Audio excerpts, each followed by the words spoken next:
We aren't too far off from the release of the final season of My Hero Academia, and I have to say, I'm simply not ready for it to all be over. I will say this, that as far as my fandom of the show goes, I was probably a little bit of a latecomer to the franchise. I only started watching it in 2019, just before the release of Season 4, so it was still quite early days, but I wasn't an OG by any means. Once I did start watching it though, I was all in. I was binging the seasons at a rapid rate, I was getting engaged with the fandom, I read the manga, I got involved with theories and all that good stuff. Now, here we are, coming up on the end of things. That realization that after this, there's going to be no more My Hero Academia ever again. Well, I mean, there'll still be Vigilantes for a couple of years, but you know what I mean. It's not exactly the same sort of thing. I'll still watch it, but it's very rare that a spin-off series is ever going to be able to eclipse the hype and quality of the original show. It is a nice bit of content to watch when it's on, though. That being said, we just recently got the second trailer for the final season of My Hero Academia, and my hype is reaching a fever pitch. The first episode is set to drop on the 4th of October, and I couldn't be more excited. So let's jump into it and see what we can find. I will reiterate that I have read the manga, but it's pretty much all faded away at this point, especially the stuff from the actual ending battle. So stuff might zoom back into my head from time to time, but I'm mostly flying blind. The trailer kicks off and already they've gotten me invested by playing on my nostalgia, showcasing a lot of important iconic moments from the show's run that have defined the hero's journey Midori has been on. We see him as the scared, weedy little middle schooler with no quirk and a big dream. We see him get his quirk and learn to master it. We see him make friends and showcase his heroic spirit. We see him fighting to take down the hero killer Stain alongside his friends and picking up the torch passed from All Might after his powers were expended fighting against All For One. We see him standing up to Muscular to protect Coda, standing up to Overhaul to protect Eri and managing to save them both. Realizing how much he means to his class and seeing them all stand up for him after his secret was revealed, and now his big final fight with Shigaraki. It was just a really clever way to get you super invested right from the get-go. Has me a bit wistful in a way too. Then we kick off into some actual fresh content. We hear Shigaraki's voice, which is overlaid over the top of some destruction. He says, "I'll do it this way again and again." Then this is followed up with him saying, "you and this entire country." Doesn't really make sense if you put it together like that, but I do suspect it's just two separate voice lines that have been spliced up together, as often happens in trailers. "You and this entire country" sounds angry, so I'm guessing he's talking about how it all has to be destroyed, how they failed him or rejected him maybe. As for the earlier line, a big part of this trailer and Deku's story that they're telling is that he's trying to find a different way. So many people are telling him that he has to kill Shigaraki in order to win, but that's not what he wants to do. It seems like he's having a bit of an Aang arc, that no matter what he's done, he thinks that there is a different way of handling things. Thus, I think Deku's going to be trying to get inside his head at points during the fight to try to get him to stand down. Meanwhile, Shigaraki's going to reject him and then say that line, "I'll do it this way again and again." That if he could do things over again, he still wouldn't change anything. That he has no regrets. As for whether that's the actual truth, I guess it remains to be seen, but I do think he's going to put on that front to Deku at least for a significant amount of time during the fight. We get a look at a little bit of the action, which is exciting. Seems Deku's Black Whip has evolved significantly. The Shane version looks pretty cool. We also get the perspective of, I guess, one of the Vestige characters. I honestly can't really tell who is meant to be speaking. I presume it's probably the original Vestige of All For One's brother. He claims that Shigaraki is no successor for All For One, but instead is simply destruction and ruin personified. Yeah, I'm thinking that by the end, this is going to turn into some sort of three-way dance, right? Previously, All For One's been exerting influence on Shigaraki. They're sort of mind melded into this new body. Whilst the old All For One body is being rapidly reversed and doesn't have much time left, and so he has to get there in time to properly finish off the merge and hijack the body completely. At least, I'm pretty sure that's what they're talking about last season. At the same time though, the OG body is melding its mind with Shigaraki too, which is impacting his decision making as well. Hence why he's fighting All Might when he could have sped right past it and ignored him. I suspect that at some point during that battle, Shigaraki's going to break free of control and go full destroyer with the idea that the whole world would be better off as dust. Thus, Deku needs to try to grapple with this idea that he's fighting somebody who is fully beyond logic, reason, and morality. He's just a walking catastrophe. We see a bit of their clash here, with Shigaraki asking Deku if he's still treating him as a human. It's implanting this idea that he really isn't anymore, that he's fallen so far that he's just a monster. However, I don't think it's actually going to be the case. The reality is that Deku has always been about heart and digging deep to find courage and humanity, to save people. He's previously said that he wants to save Tenko Shimura, and so I don't think it's going to make sense for his character to utterly fail in that. For his final fight to simply be a slay the monster type of battle. There's got to be more to it. That being said, some of these action clips, they're looking very exciting. Whilst the emotion of the scenes and the story and the characters are a big draw for me, I also just really love the action too. So I'm pretty excited for this fight, although I will admit, I'm even more hyped up for the All Might vs All For One fight that kicked off at the end of last season. For me, that one just has a lot more emotion behind it. I know that Shigaraki and Deku have been rivals right from the get-go, but there's something about All Might and All For One that draws you in.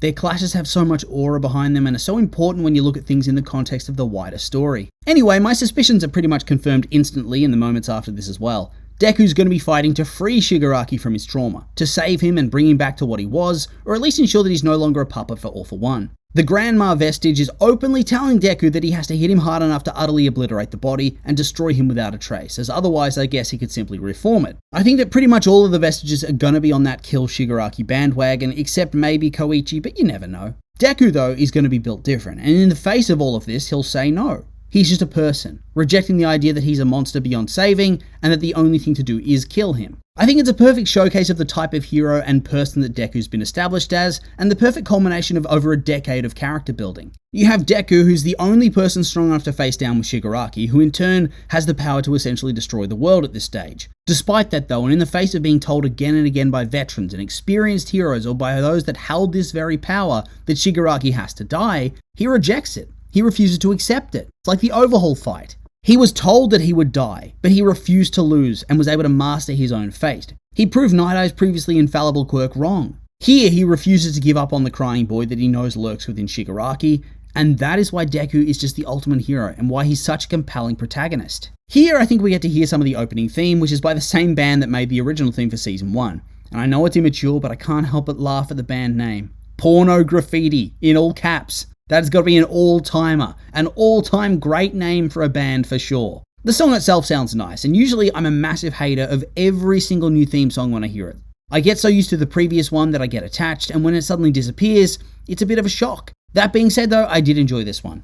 We see a bunch of action shots from the battle sequence, which once again looks amazing, but at the same time, they aren't giving us a lot of substance just yet. There's a lot of blocking and dodging going on, and fair enough, because you wouldn't want to showcase all your big hitter moments too early. Not for the final season at the very least, you'd want it all under wraps as much as possible. Moving on, we then get to see a couple of other characters too. The theme of this compilation seems to be them all thinking about Deku and hoping he's able to win against Shigaraki. We see Kota and Eri standing together, and everybody's looking up at the screen and watching something, and Eri's crying, before Kota reaches over and grabs her hand, with it being revealed that he too is crying. So I'm guessing they're going to have Deku versus Shigaraki up on the big screen or something. La Brava was broadcasting both that fight versus Shigaraki and the battle with All For One and All Might, right? I guess they could be watching All Might get punished here, but thematically, it makes the most sense for the kids to be watching Deku. After all, they are his Midoriya/Bakugo/Shoto. As children, we saw all three of those characters enamored with All Might, and now these two are enamored with Deku in the exact same way. He's this larger-than-life savior that stood up for them and faced down evil with a smile on his face, even though there was a good chance he'd die. The fact that they're crying though indicates to me that the fight's not going too well the whole time, and that Deku is going to be taking some smacks. What are the odds that he gets the old purple floppy shattered arms by the time's all said and done? It's a tried and tested Deku classic. We cut over to Momo and Kaminari, who is once again zonked out of his mind from his own quirk, and who has to lean on her for support as they watch what I presume is the same fight. I do have to say, poor old Kaminari. It cannot be good for his brain to get so regularly fried like this. If they're able to create a point and shoot technology, could they not create some sort of helmet that protects him and lets him go all out without being a one-hit wonder? We get to see Deku's mum who's crying, but I don't think it's the devastation type of crying or shock. I think she's seeing Deku be awesome. Yeah, he's probably taken a bunch of damage as well, but this is the moment where she gets to see him and see what he can do in person, or as close as she can be. There's also a bunch of voice lines here that really to me just feel like they're talking about how wonderful and awesome Deku is. People being worried about him, or talking about how people need to be more like him, that he's the type of person you simply want to cheer for. He's really getting to establish his All Might style legacy with this, and it's awesome to see. It's crazy to see just how cooked everybody is too, just completely destroyed, and yet Deku's still fighting on. We don't see Bakugo yet either, so I'm looking forward to him jumping in out of nowhere and start fighting again, but I can't quite recall the context of what he does. Does he join in on the Shigaraki fight despite being outclassed previously, or is he going to go help All Might? But isn't All Might super far away? What happens there? Does Kurogiri get involved? Does that poor bastard manage to take his body back for one last hurrah? Seeing all of this just makes me really wistful again, I have to say. Then we start to head towards the finish line of the trailer, which is mostly just action shots to be honest. Deku is looking insane here, and it's still just that clash of belief. Shigaraki thinks that he has to overcome his past and there's nothing left to save or redeem, but Deku knows better. He knows there's something left deep down, he just needs to be able to reach it. Through punching, I guess. And talking, but especially through punching. Yeah, these last couple of shots of Deku fighting look particularly awesome, when you get a look at his unhinged face charging, covered in blood, and yet he still has that crazy All Might grin going on. And of course he's shirtless too, because of course he is! Gotta have something for the fans. I always find it funny in these sorts of fights that the shirts always get utterly destroyed, and the men end up fighting bare-chested, and yet their pants manage to miraculously survive. It's the same deal with Shigaraki. Dude's tatty-ass Incredible Hulk pants are still hanging on for dear life after all that body growth and destruction he put him through. Titanium shorts or something. Unbreakable. Good God, this was a good trailer, and it was especially good because it didn't really showcase anything at all beyond hype. It doesn't spoil any plot points or tell us anything we didn't already know. It doesn't share Bakugo's fate or All Might versus All for One. It hardly shows us anything to do with the vestiges and what's going to happen there, or the deeper workings of Shigaraki's mind. Just a few action shots, a few shots of tertiary characters, and that's it. To me, it's more about setting up the fundamental points of view of the two main sides of the big battle. It lets you know what type of fight to expect, and gives hints at what the ending might entail, but spoils nothing, and thus it allows you to stay on the edge of your seat the whole way through.